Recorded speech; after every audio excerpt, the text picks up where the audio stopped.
ایک اور ویڈیو کے معزز ناظرین گرامی، السلام علیکم۔ امید ہے آپ سب خیریت سے ہوں گے۔ آج کی ویڈیو میں ہم بات کریں گے اسرائیل کے بارے میں۔ 1948 میں اسرائیلی ریاست کے قیام کے بعد سے لے کر آج تک اپنے ملک پر زیونسٹ یہودیوں کے قبضے کے خلاف فلسطینیوں کی آزادی کی جنگ جاری ہے۔ دنیا میں آج ان دونوں کی حمایت اور مخالفت میں دو الگ الگ بلاکس بن چکے ہیں اور ہر جگہ پر بس یہی چیز ڈسکس کی جا رہی ہے، لیکن ایک سب سے اہم چیز جس پر کوئی شخص بات نہیں کر رہا، اور وہ اس لڑائی اور فساد کا اصل قصوروار یعنی برٹش امپائر، جس نے پاکستان اور انڈیا کے درمیان کشمیر کی طرح مسلمانوں اور یہودیوں کے درمیان جان بوجھ کر اس بارڈر کے تنازع کو رکھا تاکہ یہاں پر کوئی ایک اسٹیبلش گورنمنٹ کبھی بھی نہ آ سکے، اور ان کا کنٹرول اور ان کی سپورٹ ہمیشہ کے لیے ڈیپ سٹیٹ کی طرح پورے ملک پر رہے۔ ان کی طرف سے اپنے دور حکومت کے اندر بارڈر کی غلط تقسیم سے لگائی گئی آگ بجھنے کا نام نہیں لے رہی۔ میری کوشش ہوگی میں اس ویڈیو میں آپ کو فلسطین اور اسرائیل کے فساد اور لڑائی کی وجہ بتا سکوں۔ پہلی جنگ عظیم میں فلسطین ملک سلطنت عثمانیہ کے کنٹرول میں تھا۔ سلطنت عثمانیہ کی ایک طرف جرمنی، آسٹریا، ہنگری اور بلغاریہ تھے اور دوسری طرف UK، فرانس، رشیا اور امریکہ۔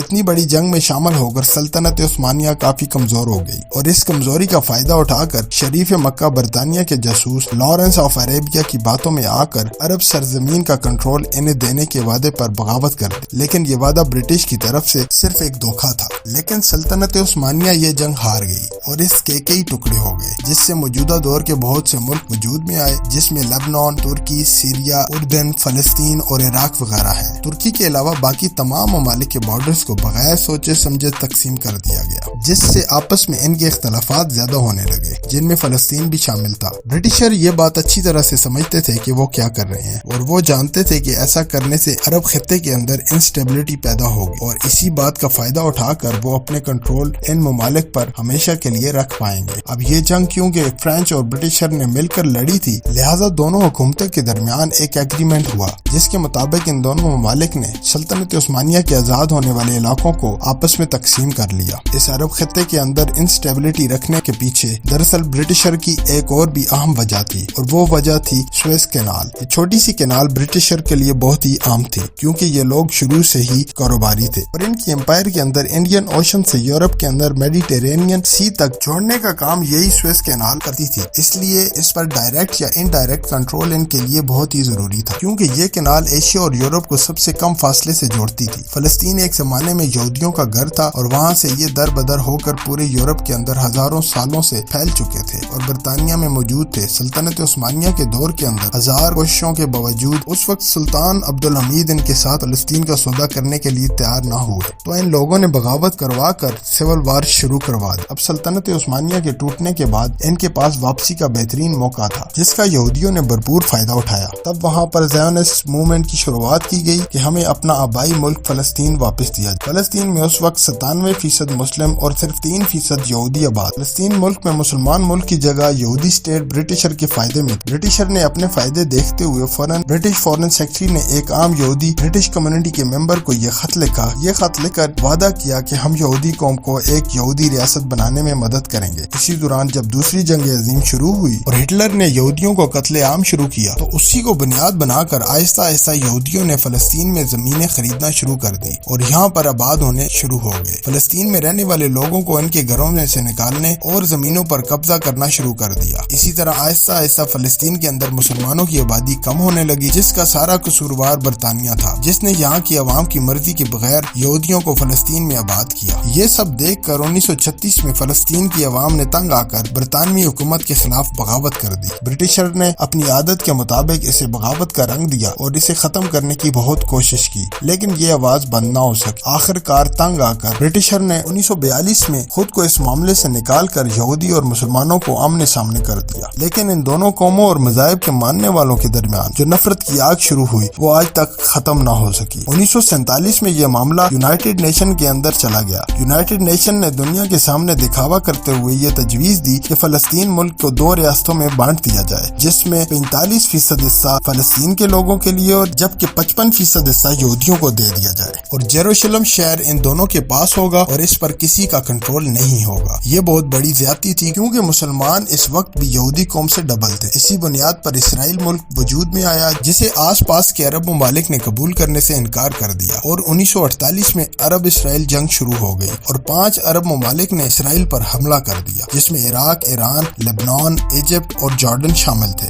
سب کو لگا تھا یہ چھوٹی سی ریاست اس جنگ کو برداشت نہیں کر پائے گی، لیکن سب کچھ اس کے الٹ ہوا۔ اسرائیل نے امریکہ اور دوسرے ویسٹرن ممالک کی مدد سے تمام عرب ممالک کو شکست دے کر فلسطین کے 75% حصے پر قبضہ کر لیا۔ 1961 میں ایک بار پھر اسرائیل کی عرب ممالک کے ساتھ جنگ شروع ہوئی، جس کے بعد اسرائیل نے فلسطین کے مزید حصوں پر قبضہ کر لیا اور یروشلم پر بھی قبضہ کر لیا اور اسے اپنا کیپٹل بنا لیا۔ اس کے بعد فلسطین لبریشن کی تحریک شروع ہوتی ہے اور 2006 میں پارٹی الیکشن جیت کر ویسٹ بینک کے کچھ حصوں پر اپنا کنٹرول حاصل کر لیتے، جبکہ غزہ پر فلسطین لبریشن کے ایک ملیٹنٹ جماعت یعنی حماس کنٹرول حاصل کر لیتی ہے، اور اسی کے دوران حماس اور اسرائیل کے آج تک ایک دوسرے پہ حملے جاری ہیں۔ تو دوستو یہ تھی آج کی ویڈیو۔ اگر ویڈیو پسند آئے لائک، سبسکرائب اور شیئر کریں۔ کمنٹ سیکشن میں اپنی رائے کا اظہار ضرور کریں۔ تب تک کے لیے اجازت چاہتا ہوں۔ اللہ حافظ۔